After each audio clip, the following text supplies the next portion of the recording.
Da, da, da, da, da, da, da, da, da.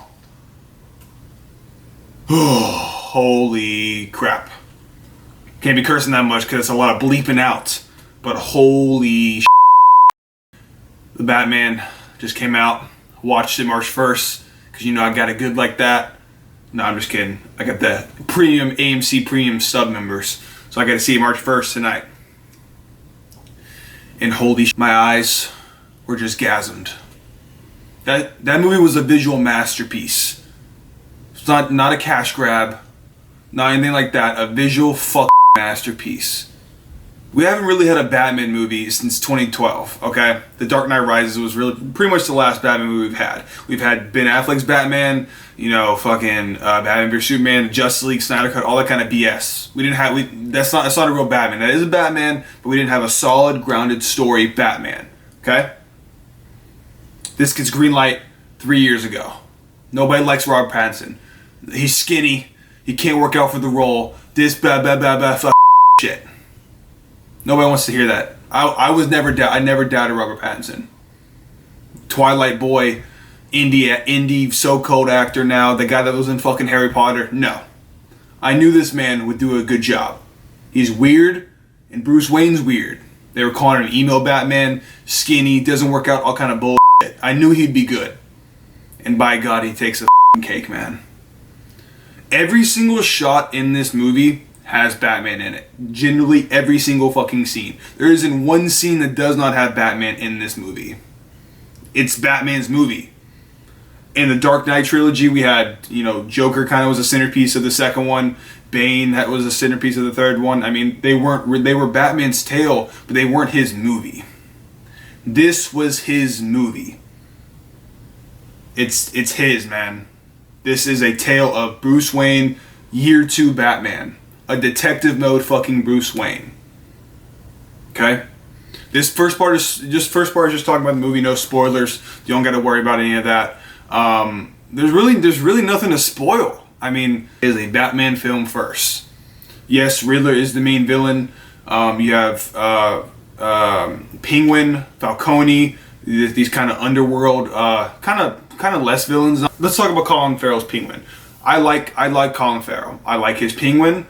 It's not really the fish eating, Danny DeVito grummy, nose biting penguin that we all know. Kind of more like the Arkham Penguin. He's kind of like a crime lord. This movie is the beginning of a lot of stuff, okay? It's the beginning of Penguin, it's the beginning of Catwoman, the beginning of Batman, it's the beginning of all these villains and all this cast list for Batman, okay?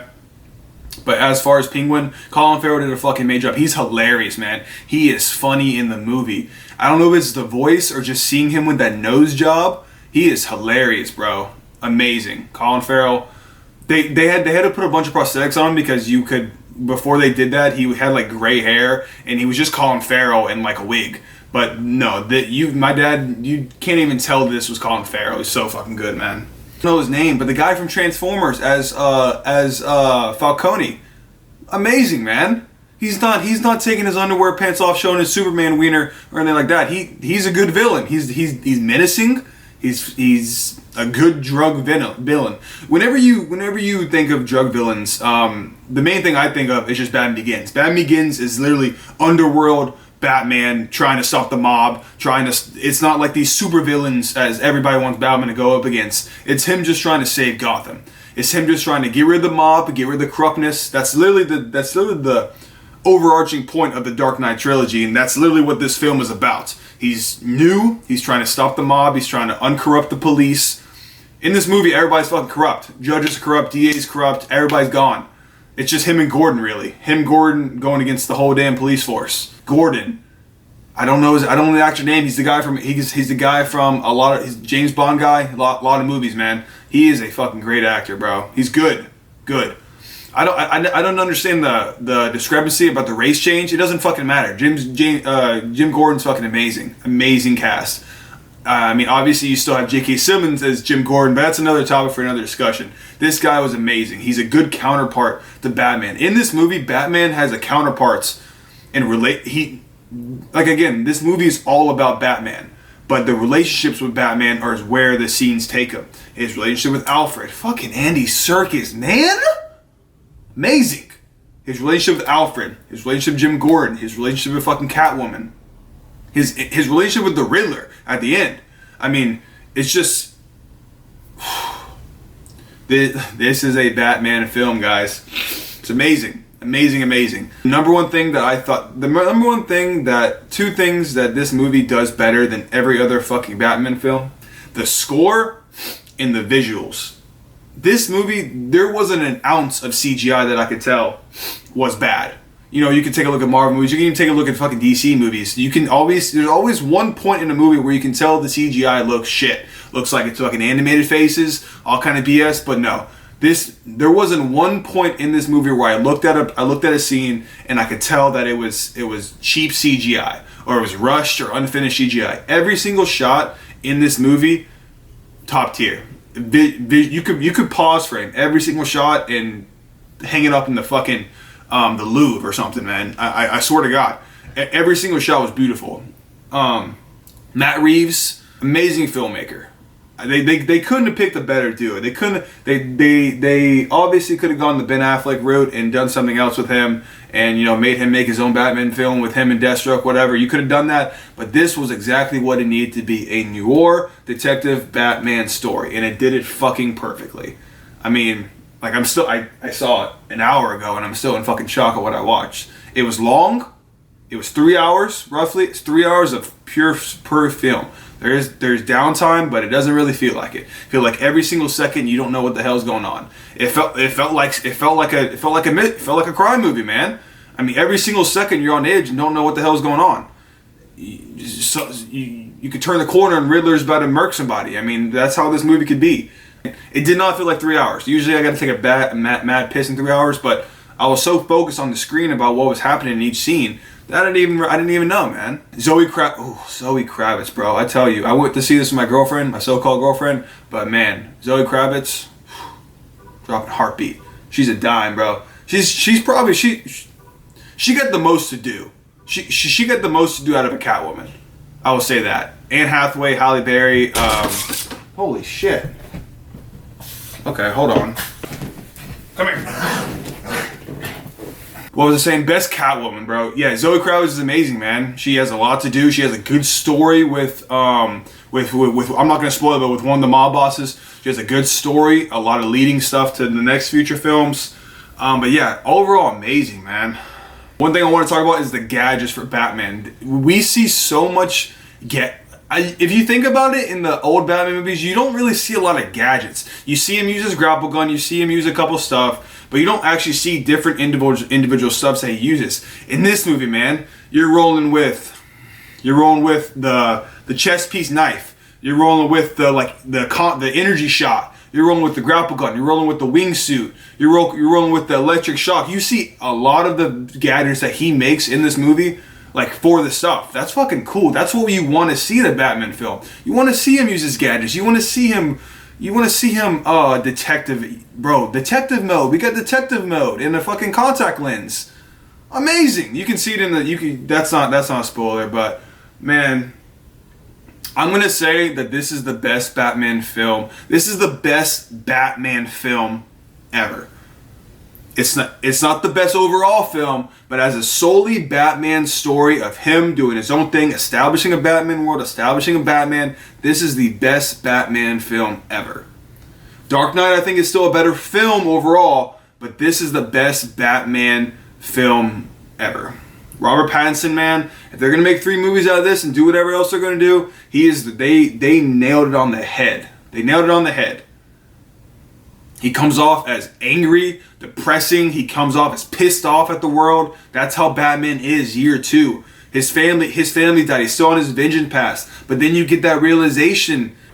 That's going to be it for the non-spoilers. Let's jump into spoilers, man.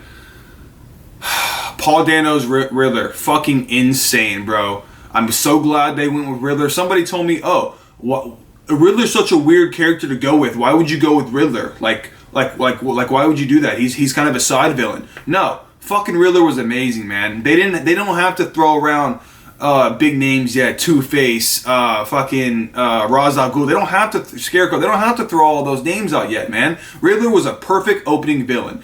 It was a real world story that they did. Amazing. This isn't a spoiler, but this movie took what the Dark Knight concept had, a real world Batman, and twisted it. They added components of a really comic world to the Dark Knight. Dark Knight could happen in real life. I feel like when you watch those movies, you feel like, okay, this is Chicago. Okay, I guess there could be a Batman in Chicago running around with like these real life governments and stuff like that. But take that and put that in this movie, but make it real. Make Gotham feels alive in this movie. That is one thing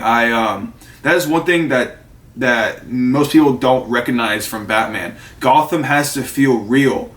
In the Keaton verse, Gotham feels like a gothic Tim Burton-esque verse, and it feels alive. It feels like Gotham. You know, in the Dark Knight trilogy, it doesn't really feel like that. It feels like downtown fucking Chicago. I mean, that's really where it was filmed, and it feels like that. It doesn't have that like Batman vibe. Even in Ben Affleck's Batman, that Gotham doesn't really have that Batman vibe. It just feels like a CGI world. This feels like Gotham. This feels like it was ripped straight out of fucking Arkham games. Arkham Knight. Page to page, frame to frame, this feels like fucking Gotham, bro. I can't stress that enough. Feels amazing, man. So there's really nothing to spoil for this. I mean, there's really nothing to spoil. The only thing that you can spoil is right here. Joker's in the end. Barry Keoghan, or whatever the hell you say his name from the Eternals, is Joker, and he's in the end. He's in the jail cell with Riddler, and he's like, oh, you need a friend. You see his green eyes? And I was fucking amazed. I was happy. I was laughing. I don't think... I didn't want Joker in this. I was like, okay, we're getting another Joker. We have Walking Phoenix, and I guess Jared Leto's still there because Snyderverse. So we have like 3 Jokers at the time right now. Same thing with Batman. But whenever he started laughing and talking, man, I'm not even gonna lie, I had a fucking grin on my face. I saw his little green eyes and his messed up hair. I was like, that is Joker. That is how you do Joker. That's Joker right there. He's sitting in a fucking jail cell, laughing his ass off. Crazed hair, crazy eyes, that is Joker. Doesn't need tattoos, doesn't need to be a mob boss, he doesn't need to be on the streets, he needs to be sitting in a jail cell waiting to be broken out. That is Joker. And I fucking loved it, man. I'm not even gonna lie, I was hating on it whenever I saw it, but I fucking loved it. It was amazing. I'm not even a cap. This film nearly brought tears to my eyes because of how fucking beautiful it was. A lot of people want to compare these films to Marvel films, whatever. I don't give a anymore, man. I'm probably going to do that for TikTok videos, but I want all y'all who watching this YouTube video to know this film was fucking beautiful. It was amazing, man. It's 3 hours long. It didn't feel like that. I'm just watching a story, man. I love crime movies. I love Seven. I love Gone Girl. I love these crime movies, man. I love Zodiac Killer. I love these like mystery movies, and it kept me on the edge of my seat every single fucking second of the movie. It's definitely a Sup Nerd certified movie, man. Amazing. I guess that's gonna be it. That's a Batman, bro. Go see it early. You can honestly probably stay on TikTok, stay on YouTube if you're watching these videos. There's really nothing to spoil but Joker. So if you want to stay on it. But yeah, that is going to be it. That is the end. Go see this movie. It's fucking worth your money. It is so worth your time. But go see it. That is it. Subscribe. Follow the TikTok. You're probably from the TikTok, but I appreciate all y'all. If y'all want more of these videos, put them in the comments. Any questions? Talk about the movie in the comments. I will catch you boys later. Say bye, Jax. Bye, buddy.